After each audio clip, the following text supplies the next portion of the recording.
The names of Chinese provinces are mysterious to outsiders. Let me explain to you how they are named, both historically and geographically. This is a map of China. There are 23 provinces. The key to understand many of the provinces' names is to understand the geography. The land of China has three distinct regions: the high mountain region to the west, the desert in the middle, the flatland, farmlands to the east. We're also going to look at the Google map, which shows the mountains more clearly. Those are some of the mountain ranges, the flatland of Sichuan, and the flatland to the east, and so on.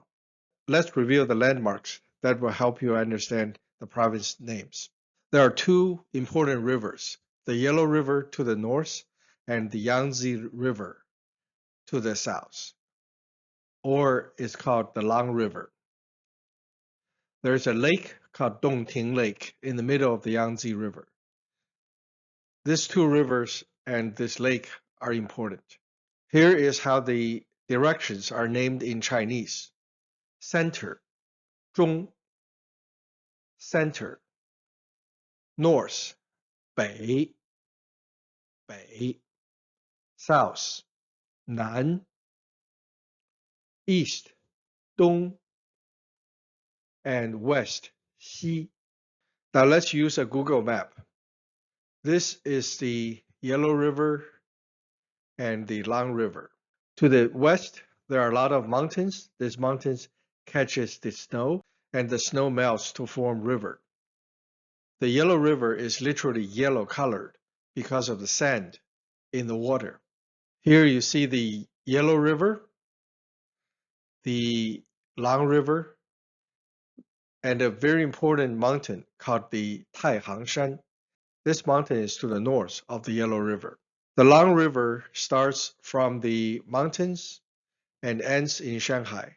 In the middle of the Long River, there's a giant hydroelectric power plant called the Three Gorges Dam. The scenery is also very gorgeous. Here's an enlarged view of the Dongting Lake area. To the north of Dongting Lake is a city that a lot of people are familiar with, Wuhan.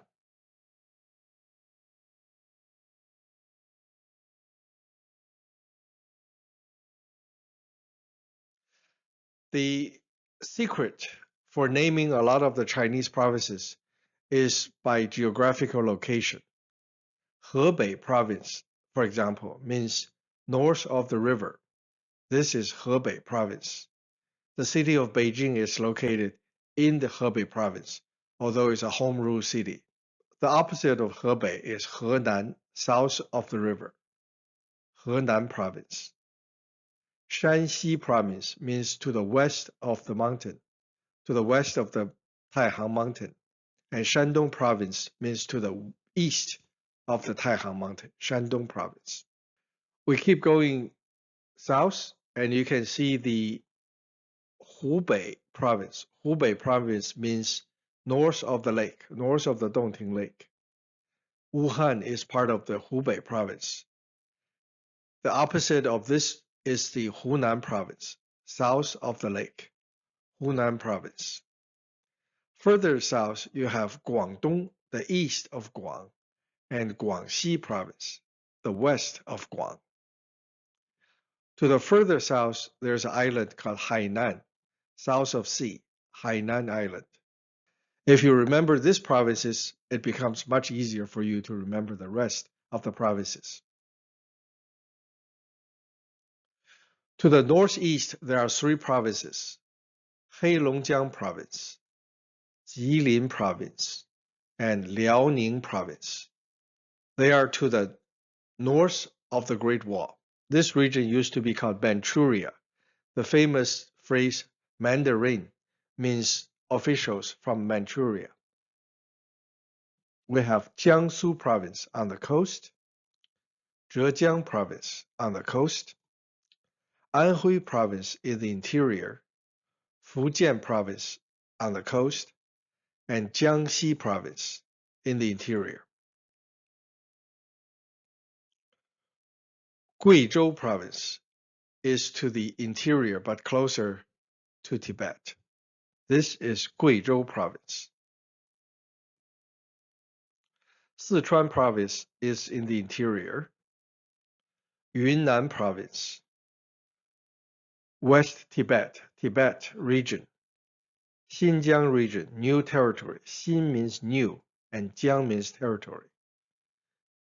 Qinghai province and Gansu province. Gansu province forms a corridor. This is the famous Silk Road. We have Shanxi province. It sounds similar to Shanxi, but this is Shanxi. And Inner Mongolia. Inner Mongolia and Outer Mongolia is a barrier between China and Russia. A lot of the names of provinces are based on history. In the old days, the interior of China and the outside are separated. Inner Mongolia and the interior region are separated by the Great Wall. However, the wall is not totally impenetrable. Foreign forces attacked China by going through the wall. For example, the Yuan dynasty are the Mongols occupying China. Interestingly, the Yuan emperors later are known by the Chinese as Chinese.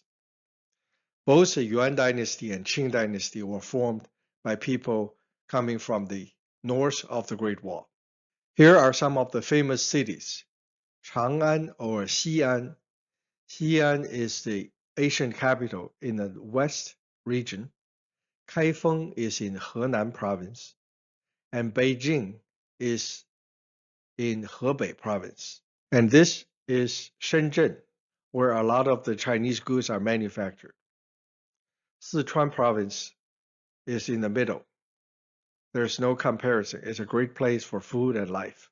Here I put some of the famous landmarks together with the artifact. Great Wall, China, panda, and terracotta soldiers. The Chinese actually have shorthand names for many of the provinces. For example, Hebei is called Ji. Shandong is called Lu. Shanxi is called Jin. And Henan is called Yu. Hubei is called Chu. All these names were actually separate countries in the ancient times. These names represent both geographical, history, and culture. Many of the cultures in different provinces are very different, even for Chinese. This is a map of the Warring States era, 240 BC. You can see the names of different countries.